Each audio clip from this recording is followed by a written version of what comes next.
दोस्तों, इंडोनेशिया के दो आइलैंड्स के बीच में एक प्राचीन लाइन है। इस लाइन को देखा नहीं जा सकता, पर यह सच में है। देखिए, इंडोनेशिया में बाली और लैम्बोक नाम के दो आइलैंड है। अगर आप बाली के तट से खड़े होकर ईस्ट की तरफ लैम्बोक आइलैंड के तट को देखोगे तो आप यहाँ से गुजरने वाले इस लाइन के सबसे छोटे हिस्से को देख रहे होंगे। आपकी आंखों के सामने 32 किलोमीटर में फैला हुआ ये पानी का हिस्सा आपको देखने में असाधारण लग सकता है, लेकिन ये है नहीं। ये ना दिखने वाला एक ऐसा बैरियर है जो यहाँ के सभी द्वीपों के बीच से होकर गुजरता है, और इस बैरियर ने दुनिया की सबसे बड़ी द्वीप श्रृंखला को दो हिस्सों में बांट रखा है। अगर हम इस लाइन के पश्चिमी भाग को देखें तो यहाँ के जानवरों के अंदर एशिया में पाए जाने वाले जानवरों की विशेषताएं हैं, जैसे कि राइनो, बाघ, वुडपैकर और हाथी। लेकिन लाइन को पार करते ही जानवर बिल्कुल अलग हो जाते हैं। आप लाइन के दूसरी तरफ पश्चिमी भाग में पाए जाने वाला एक भी जानवर नहीं ढूंढ पाओगे। लाइन के दूसरी तरफ के जानवरों की विशेषताएं बिल्कुल अलग है, जैसे कि मार्सुपियल्स, कोमोडो ड्रैगन्स, कोकोटूस और हनी ईटर्स। वैज्ञानिकों ने इस चीज को देखते हुए इस लाइन को बायोजियोग्राफिक बाउंड्री कहा है और इस लाइन को वॉलेस लाइन कहा जाता है। दोस्तों, अब सवाल ये है, इन दोनों क्षेत्रों में बायोडायवर्सिटी इतनी भिन्न कैसे है? ये ना दिखने वाली लाइन यहाँ कैसे आई? हमने कैसे पता लगाया कि ये लाइन कहाँ कहाँ से गुजरती है, और ये सच में होने के बाद भी इमेजिनरी क्यों लगती है? तो आइए जानते हैं इन सब सवालों के जवाब आज के इस वीडियो में। लेकिन आगे बढ़ने से पहले वीडियो को लाइक जरूर करें। वॉलेस लाइन को सबसे पहले 1859 में दर्शाया गया था। इसे दर्शाने वाले व्यक्ति का नाम वॉलेस था। इस लाइन का नाम इसे सबसे पहले दर्शाने वाले व्यक्ति के नाम पर ही रखा गया है। इनका पूरा नाम अल्फ्रेड रसल वॉलेस था। ये एक ब्रिटिश नेचुरलिस्ट थे जो नेचुरल सिलेक्शन के को डिस्कवरर थे। दोस्तों, वॉलेस को ये कॉन्सेप्ट तब आया जब वो मलय द्वीप श्रृंखला के चारों ओर अपनी 8 साल की यात्रा के दौरान मलेरिया से पीड़ित था। यानी जैसे हल्के बुखार में सपने आते हैं, कुछ इस तरह से उनके दिमाग में ये आइडिया आया। वैसे अगर वो सिर्फ यही बात बोलते तो शायद इस बात की वजह से वो डार्विन की बराबरी न कर पाते, लेकिन उनका दूसरा सबसे अच्छा आइडिया वॉलेस लाइन के रूप में था, जिसकी वजह से उनकी पहचान हुई। इस आइडिया की वजह से उन्हें बायोजियोग्राफी का फादर कहा जाता है, और इस आइडिया की वजह से ही हमें जीवित चीजों के विभाजन का अध्ययन करने में सहायता मिलती है।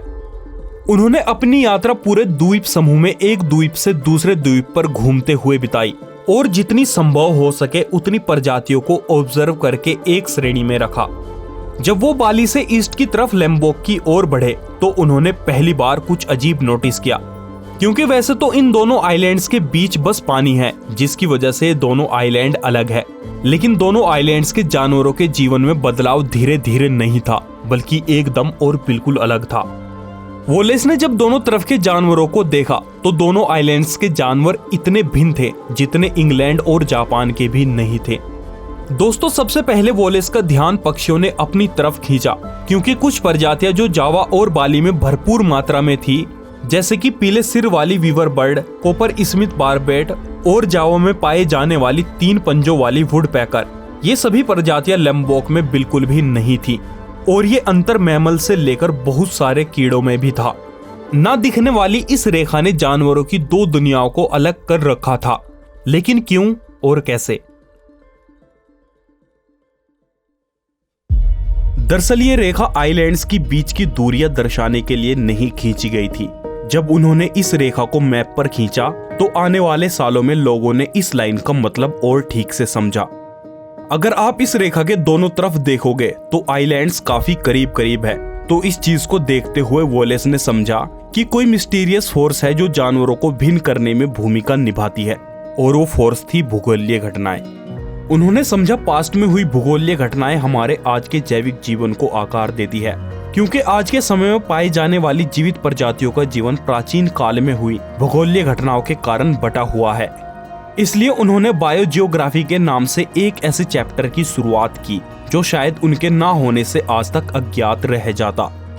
दोस्तों, आज के समय में इस कॉन्सेप्ट के बारे में बात करना या इसके बारे में जानना आसान है, लेकिन वॉलेस के लिए यह आइडिया बिल्कुल नया था। वॉलेस ने अपनी दृष्टि से इस चीज को देखा और इसके बारे में निष्कर्ष निकाला। उन्होंने बताया जो इस रेखा के पश्चिम आइलैंड है वो सब आपस में जुड़े हुए हैं और एशिया के मेनलैंड का हिस्सा है, और उनकी यह बात बिल्कुल सही थी। आज के समय में ये आइलैंड्स पानी से घिरे हुए होने के कारण अलग अलग दिखाई देते हैं, लेकिन भूगोलीय स्तर पर ये सिर्फ सी लेवल बढ़ने की वजह से अलग अलग दिखाई पड़ते हैं। अगर ये आइलैंड पहले से ही अलग होते तो बड़े जानवर जैसे कि बाघ, राइनो और टेपियर्स के लिए इन्हें पार करना असंभव होता। दोस्तों, वोलेस इस लाइन के इस तरफ वाले द्वीप के बारे में भी यही सोचते थे कि ये द्वीप दूसरे कॉन्टिनेंट का हिस्सा है, क्योंकि इस हिस्से में कुछ चीजें ऑस्ट्रेलियन कॉन्टिनेंट से मिलती जुलती थी। इन बातों के अलावा वोलेस को एक और चीज का अंदाजा था। उन्होंने कहा जब सी लेवल कम था उसके बावजूद भी कोई और बाधा थी जो जानवरों को एक कॉन्टिनेंट से दूसरे कॉन्टिनेंट पर जाने से रोक रही थी, और ये चीज आज भी कई प्रजातियों को पार करने से रोक रही है। क्योंकि ये बात समझ आती है कि सी लेवल बढ़ने की वजह से बड़ी प्रजातियों के लिए इस लाइन को पार करना मुश्किल है, लेकिन यहाँ पर मौजूद चिड़िया और कीड़े भी इस लाइन को पार नहीं करते, और इसी कारण को देखते हुए वोलेस ने किसी और बाधा के होने का अनुमान लगाया था। दोस्तों, इस कड़ी को समझाने के लिए वोलेस ने काफी हिस्सों को जोड़ दिया था, लेकिन उनके और उस समय के वैज्ञानिकों के पास इसे सुलझाने के लिए वो महत्वपूर्ण हिस्सा नहीं था जो इसे सुलझा पाता। और क्या था वो हिस्सा?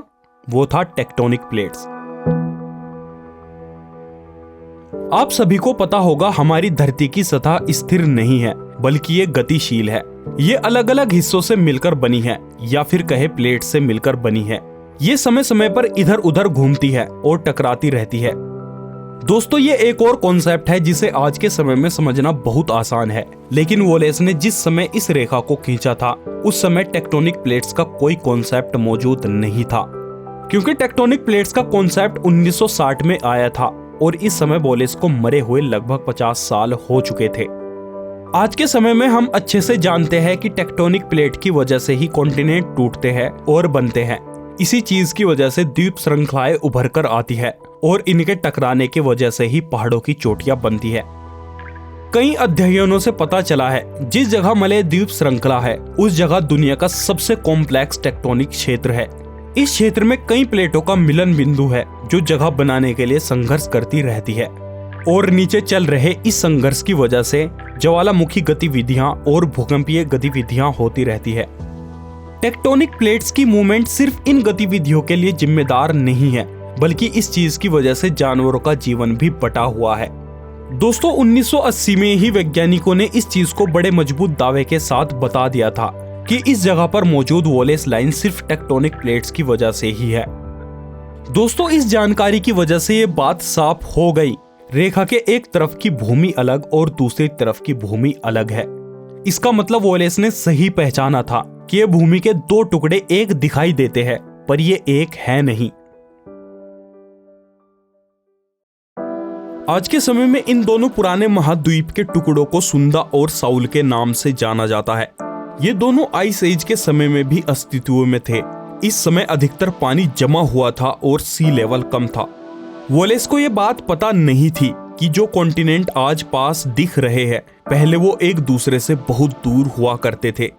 लाइन के पूर्व में जो साउल कॉन्टिनेंट है वो ऑस्ट्रेलिया, तस्मेनिया, न्यू गिनी और आरू आइलैंड से घिरा हुआ है। दोस्तों, जमीन का ये हिस्सा एशियाई सुंदा कॉन्टिनेंट से 20 से 25 मिलियन सालों पहले आकर मिला था। इसी कारण इन दोनों जगहों के जानवर एक दूसरे से बिल्कुल अलग दिखाई पड़ते हैं।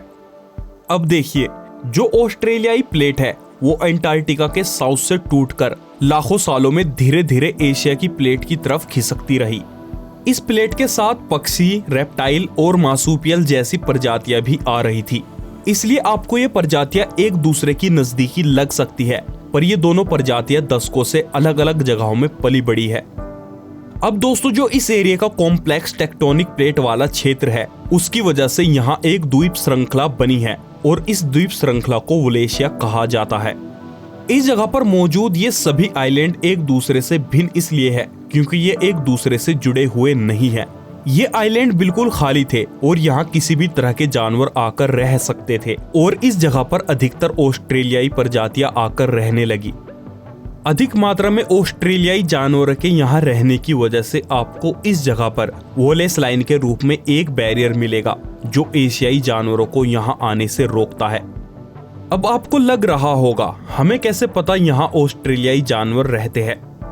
देखिए, अगर उदाहरण के तौर पर कोमोडो ड्रैगन को लिया जाए जो एक विशाल मॉनिटर छिपकली है। ये इंडोनेशिया के पूर्वी द्वीपों में रहती है। इस छिपकली का प्राचीन ढांचा ऑस्ट्रेलिया के मेनलैंड से मिला था और ढांचा 30 लाख साल पुराना था। ये मलेशिया में 10 लाख साल पहले ही आकर रहने लगी है, तो इस ढांचे के मिलने की वजह से ये बात साफ हो जाती है, ये छिपकली ऑस्ट्रेलिया की मूल निवासी है। दोस्तों, आज के समय में भी गहरे पानी की तेज धाराएं लैम्बोक और बाली की प्रजातियों को पार होने से रोकती है। इसलिए आज भी आप इन दोनों जगहों के जानवरों में अंतर देख सकते हैं।